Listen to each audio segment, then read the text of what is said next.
So very good morning to everyone. यहाँ पर एक किताब है, ये कोई पेड प्रमोशन नहीं है। अ न्यू अर्थ, ठीक है, एखार्ट टॉल की किताब है, जर्मन टीचर है। ये बुक आप पढ़ सकते हैं। इसमें एक जैन मास्टर की कहानी है, हुकुइन, ठीक है। वो जैन मास्टर थे, और जैन मास्टर कैसे होते हैं आप जानते ही हैं। इस कहानी से हम बहुत कुछ सीखेंगे और सीख सकते हैं। इस कहानी में क्या होता है कि जैन मास्टर रहते होते हैं, हुकुइन नाम है, ठीक है।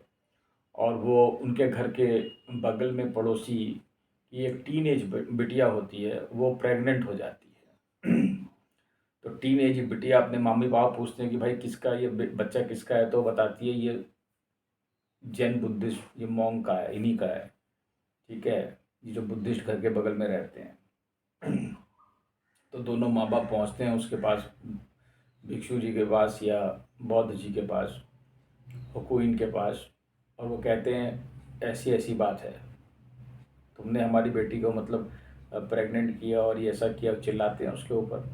तो हुकुइन कहता है क्या ऐसा है, बस इतना ही कहता है, the reaction is this much, सोचो तुम, ठीक है। बहरहाल वो दोनों, वो बच्चा होता है तो वो जो लड़की के माँ बाप होते हैं वो हुकुइन को दे आते हैं, कहते हैं इसको अब आप ही पालो। तो कहते हैं ठीक है, ठीक है, इज इट सो, ठीक है। वो पालने लगते हैं उसको। बाद में कुछ साल बाद, 1 साल बाद लड़की बताती है कुछ समय बाद कि ये बच्चा तो किसी और का है, किसी बूचड़ खाने में कोई आदमी काम करता है उसका है, और इसलिए ये बच्चा जो है अब जब ये सत्य पता लगता है तो सब माफ़ी मांगते हैं। तो हुकुइन कहता है इज़ दैट सो, तो इतने बोलता है वो। अब समझ रहे हो कितनी बड़ी बड़ी चीज़ें आरोप लग गए उसके ऊपर, और वो कुछ नहीं बोल रहा, वो बस ये कह रहा है कि is that so, is that so, बस। So the point is what actually is the, अब इससे क्या सीख सकते हैं इस कहानी से। अगर तुम्हारे ऊपर कोई छोटे से भी कोई बात कहता है तो तुम चिल्लाने लगते हो। तो मैं भी कहता हूँ ऐसे, मैं भी रिएक्शन देता हूँ, ऐसा नहीं कि मैं इससे ऊपर उठ गया हूँ, मैं ये नहीं कहता, ठीक है। अब रिएक्शन देने की अपने अपने टाइम, और ये डिपेंड करता है स्टेट ऑफ माइंड पर, कि किसी चीज़ पे कैसी रिएक्शन दी जा रही है। नाउ द पॉइंट इज, जब वो कोई रिएक्शन नहीं दे रहा, देखो इसका मतलब वो क्या है, वो जान गया है, he knows the natural mechanism, he knows the natural mechanism of things, कि अगर चीज़ें आएंगी और जाएंगी, and you have to remain constant, बस। अब वो अच्छा भी आ सकता है, बुरा भी आ सकता है। शुभाशुभ परित्यागी भक्ति मान्य प्रियो नरः, 12वां अध्याय, गीता में कृष्ण ने लिखा है, ठीक है। तो इस चीज़ को समझो तो, इस कहानी के माध्यम से, इन जैन जो मॉन्क है इनके माध्यम से हम सीख सकते हैं कि जो हमारी सोचने समझने की जो शक्ति है, ठीक है, जो रिएक्शन की शक्ति है, ये जो हम किसी चीज़ पर रिएक्शन दिखा रहे हैं, या जो एब्जॉर्ब कर रहे हैं चीज़ों को, वो ना करें, समझ रहे हैं। क्योंकि वहाँ पे क्या है कि हम एक्सटर्नल थिंग्स से प्रभावित हो रहे हैं। यहाँ पर ये इम्पॉर्टेंट फैक्टर है कि हमारी जो खुशी है वो बाहर की चीज़ों पर डिपेंड कर रही है, ठीक है, ना कि हम अंदर से खुश हैं। तो इस चीज़ का हमेशा ध्यान रखेंगे, ठीक है, कि हमारी जो खुशी है वो हम तक सीमित रहे, हमारे अंदर से निकले, वो बाहर के नहीं। अब बाहर कोई दुखी है तो हम सब दुखी हो गए, हम बाहर सब रो रहे हैं तो हम भी रो रहे हैं, अब बाहर सब प्रसन्न है तो हम प्रसन्न है, ये क्या मतलब है। और रिएक्शन नहीं देना है, इज इट सो, मतलब you know the mechanism how nature works, and a person understands how the nature works, and he knows the laws, how nature governs things, how nature commands things, and this is going to happen and this is going to happen, okay, so and so. So that is going to work out in a very favorable thing manner. तो इसमें देखो, मैं तुम्हें दिखाता हूँ, शायद मिल जाए। देखो इसमें क्या लिखा है, इसमें it is very good. The master responds to the falsehood and the truth and bad and good news in the exactly same manner. आप इस बुक को ले सकते हैं, मैं आपको बता चुका हूँ, A New Earth by Eckhart Tolle. You should go for it. He's also he's also complete with what happens has no power over him anymore. This is very important. कि जो भी हो रहा है उसको किसी के पास इतनी पावर नहीं कि वो अंदर से मुझे हिला सके। अनमूव्ड एंड अनडिस्ट्रेस्ड बाइबल में लिखा गया है, जीसस कहते हैं, ठीक है। Only if you resist what happens, you are at the mercy of what happens. अगर तुम किसी चीज़ का प्रतिरोध करते हो, आओ इस पर चर्चा कर लेते हैं। किसी चीज़ का प्रतिरोध करते हो, this is a very good point.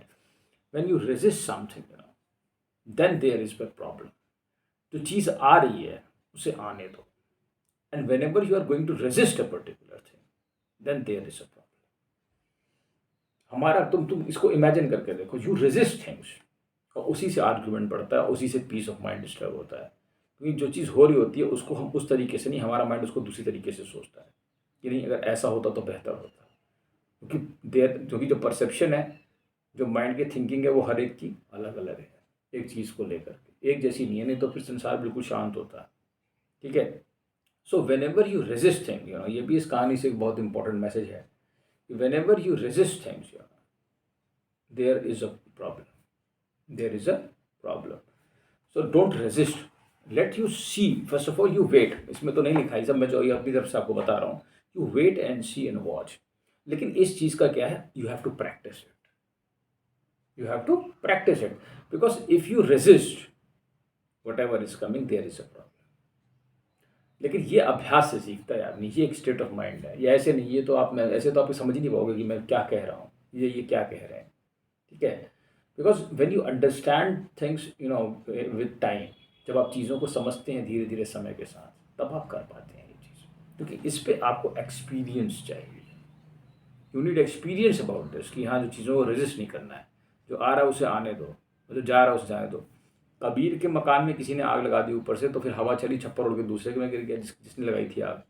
So he never resisted anything, whatever big और small is happening, don't resist it, you can do. अब उसमें जैसे मान लो कुछ चीज़ में तुम्हें परेशानी है, तो अपने हिसाब से ठीक करना से कर पाते हो, कर लेते हो, अगर पीस में रहते हुए। नहीं कर पाते हो तो मत करो, रेजिस्ट मत करो।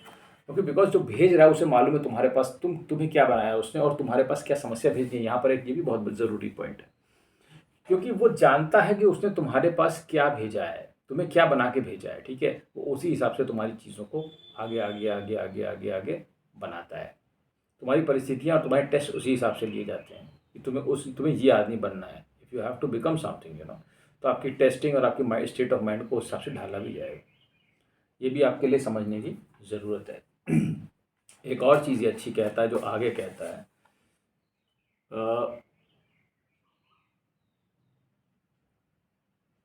और उसके बाद वो आए और वो बच्चे को ले गए, ठीक है।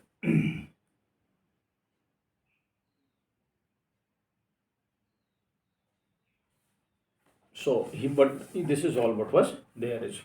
तो ये जो कहानी है, ठीक है, जेन मास्टर हकून की, HAKUIN, Hakuin, I think so it will be pronounced as. तो you should go for it, ठीक है। चलिए, थैंक यू।